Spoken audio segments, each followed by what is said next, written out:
வணக்கம். இன்று நம்ம பார்க்க போகிற குடிநீர் வந்து வெற்றிலை. பாருங்கள், வெற்றிலை அந்த காலத்தில் தாத்தா பாட்டிங்கெல்லாம் இந்த வெற்றிலை பாக்கு சுண்ணாம்பு சேர்த்து உமிழ்நீரோடு சேர்த்து மெண்டு அந்த சாறை முழுங்கி வந்தாங்க. அதனால் அவங்களுக்கு எந்த ஒரு நோய் நொடியும் இல்லாமல், இனிப்பு நீர் இல்லாமல் நல்ல ஆரோக்கியமாக வாழ்ந்தாங்க. இப்போ நாம் அதை பயன்படுத்துவது இல்லை.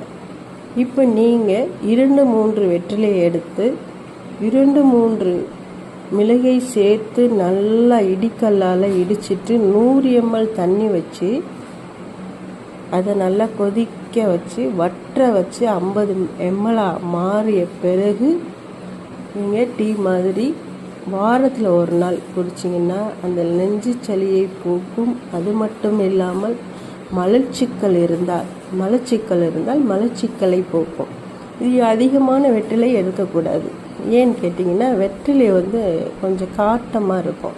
அதனால் அதிகமாக எடுக்கக்கூடாது. 2-3 வெற்றிலை மட்டும்தான் எடுக்க வேண்டும்.